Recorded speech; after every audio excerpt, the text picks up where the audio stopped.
Tu veux que je te raconte l'histoire des championnats de France de montgolfière? Ok, mais par contre moi, je ne raconte mes histoires qu'aux enfants qui se lavent les dents. Alors rattrape ta brosse à dents, ton dentifrice, et tu frottes, jusqu'à ce que l'histoire soit terminée. 3, 2, 1, 0. Est-ce que tu as déjà vu, en regardant le ciel, une montgolfière? C'est ce gros ballon qui vole dans les airs. Il y en a de toutes les formes, de toutes les couleurs, et c'est super beau. Tu sais, une montgolfière, c'est assez lourd. Ça fait au moins 200 kilos pour les plus petites. Et donc, pour décoller, il faut beaucoup d'énergie. Tu dois sûrement te demander comment ça vole. En fait, c'est assez simple. Grâce à de l'air chaud généré par une grande flamme, le ballon monte dans le ciel. Et oui, parce que la chaleur produite est plus légère que l'air froid. Et pour descendre, il suffit tout simplement d'arrêter de chauffer.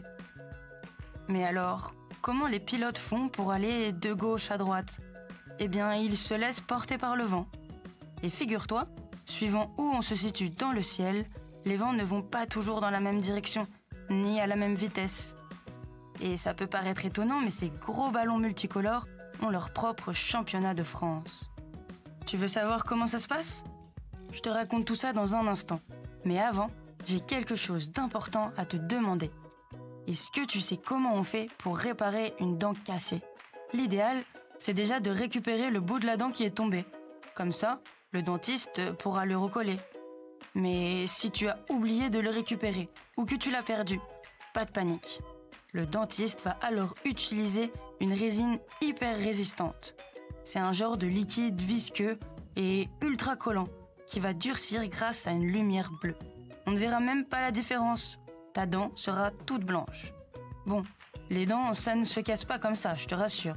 Soit tu as eu un accident, soit elles sont devenues fragiles parce que tu as mangé trop de sucre et tu ne t'es pas assez brossé les dents.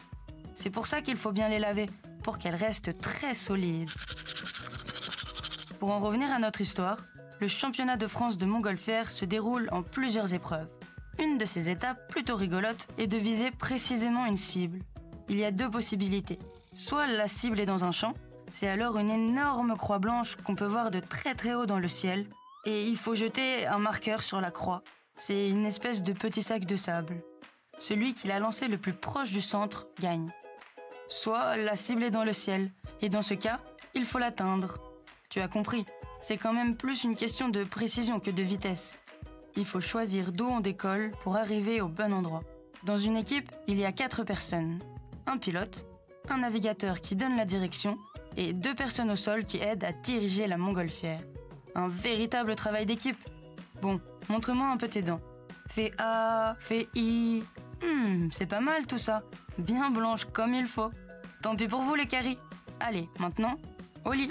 Je vais pas aller me coucher. Retrouvez les épisodes des Dents et Dodo sur le site et l'application BFM TV et sur toutes les plateformes de streaming. Si cet épisode vous a plu, n'hésitez pas à lui donner une note, à vous abonner à la playlist et surtout à en parler autour de vous. C'est un podcast BFM TV.